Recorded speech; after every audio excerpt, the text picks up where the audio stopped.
Hello students. देखिए सबसे पहले तो मैं आपसे क्षमा चाहूँगा कि हम 2-3 दिन काम नहीं कर पाए और देखिए इमरजेंसी प्रॉब्लम आ गई थी। तो ऐसा नहीं है कि मैं आपके साथ देने के लिए आपका धन्यवाद करता हूँ।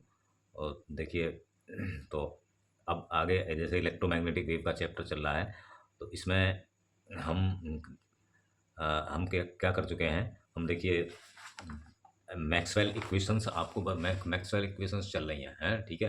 तो इसमें इलेक्ट्रिक फील्ड और मैग्नेटिक फील्ड वेव वेक्टर का हम रिलेशन देखेंगे आज, इन दोनों के बीच में क्या रिलेशन है।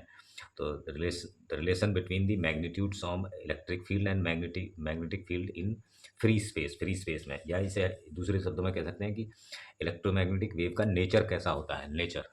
तो देखिए देखिए जैसा कि हम जानते हैं electric and magnetic fields oscillate sinusoid, मतलब ये ऑसिलेट करते हैं सिनुसॉइडली इन दी क्या है, इन दी स्पेस में ऑसिलेट करते हैं, ठीक है।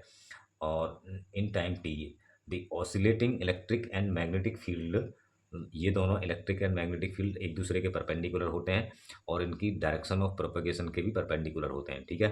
तो मान लीजिए let a sinusoidal electromagnetic wave is propagating in free space along X axis के अलोंग ये प्रोपेगेट कर रही है, मूव कर रही है, ठीक है। तो अब इनमें देखिए जो इलेक्ट्रिक फील्ड वेक्टर है वो वाई एक्सिस के अलोंग होगा और जो मैग्नेटिक फील्ड वेक्टर है वो जेड एक्सिस के अलोंग होगा। तो देखिए जेड एक्सिस के अलोंग दिखाया गया है, क्योंकि जैसे पेपर है, पेपर पे बनाया गया है इस तरह से। तो ये नहीं है आपका, ये इसमें ये नहीं है, ठीक है, ये नहीं है। ये तो वाई एक्सिस को इस तरह से दिखाया गया है क्योंकि इसका मैग्नीट्यूड। तो अब इनके जो ई और ई नॉट और बी नॉट क्या है, इनके एम्पलीट्यूड हैं, यानी कि मैक्सिमम वैल्यू। अब इसका हुज वेव नंबर के, स्मॉल के, वेव नंबर क्या है, ये स्मॉल के, और इसे वेव प्रोपगेशन वेक्टर भी कहते हैं।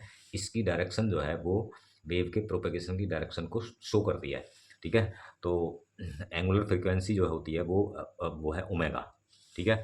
समझ में आई बात। तो अब देखिए यहाँ पे यहाँ पे क्या है देखिए।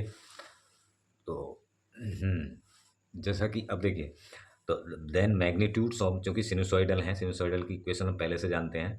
The magnetic magnitudes of electric and magnetic field along Y and Z axis will भी क्या होगा, ई, देखिए E equal to E naught sine omega T minus के एक्स। एक्स एक्सिस के अलोंग है, के वेव नंबर है, omega t जो कि वैसे होती है, नॉर्मल इक्वेशन होती है E equal to E naught sine omega t होनी चाहिए थी ना। तो और बी इजिकल टू बी, ये होती है B naught sine omega T minus के एक्स, ठीक है। तो ई नॉट और बी नॉट क्या है, एम्पलीट्यूड्स हैं इसके, एम्पलीट्यूड्स या मैक्सिमम वैल्यूज कह सकते हैं। के की वैल्यू क्या होती है, के की वैल्यू होती है ट्वाइस पाई अपॉन लैम्डा, और ओमेगा की वैल्यू हम जानते हैं क्या, 2 पाई न्यू, या एन कह सकते हैं इसको। तो ओमेगा अपॉन के निकालिए, इससे ओमेगा अपॉन के है 2 pi nu, 2h pi by lambda, lambda ऊपर चला गया, 2h पाई से 2h पाई कट गया, ये न्यू लैम्डा हो गया। और न्यू लैम्डा इजिकल टू होता है वेलोसिटी। न्यू लैम्डा क्या होता है, वेलोसिटी। एन लैम्डा आपने पहले भी पढ़ा होगा कहीं। तो ये हो गई वेव की वेलोसिटी, न्यू लैम्डा। तो ओमेगा अपॉन के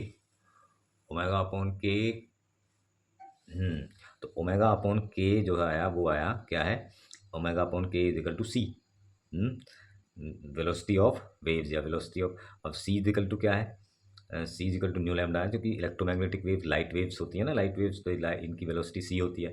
तो सी इजिकल टू 1/म्यू नॉट ई नॉट।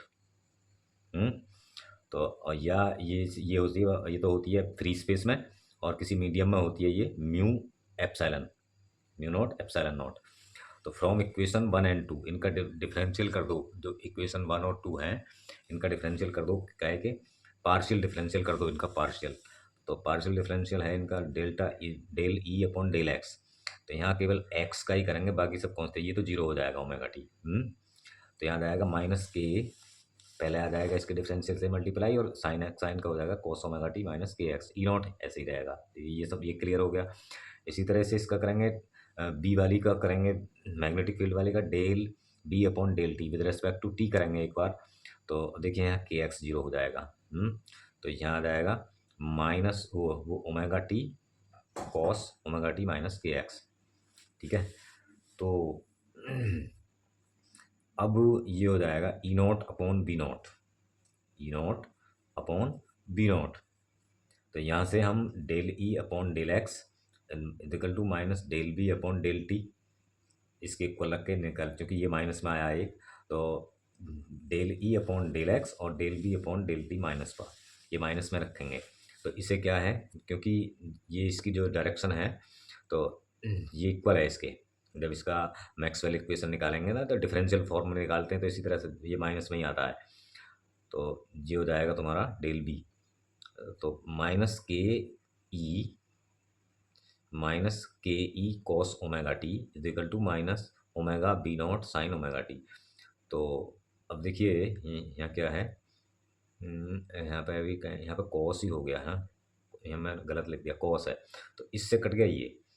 अब आ गया आपका ये, देखो क्या आ गया, ये आ गया आपका ई नॉट अपॉन बी नॉट, यहाँ से ई नॉट अपॉन बी नॉट आ गया ना, यहाँ ओमेगा बचा, ओमेगा अपॉन के, तो ओमेगा अपॉन के इक्वल टू क्या हो गया, ये आ गया। तो देखिए यहाँ से फिर बता देता हूँ इसको, जब del E upon del X equal to minus del B upon del T ये रखिए, क्योंकि ये माइनस में होता है। जब इनका डिफरेंशियल फॉर्म निकालेंगे मैक्सवेल इक्वेशंस, ये वो तो इंटीग्रल फॉर्म आपने पढ़ी थी इससे पहली वीडियो में, तो इसके इंटीग्रल डिफरेंशियल फॉर्म निकालेंगे तो ये होता है।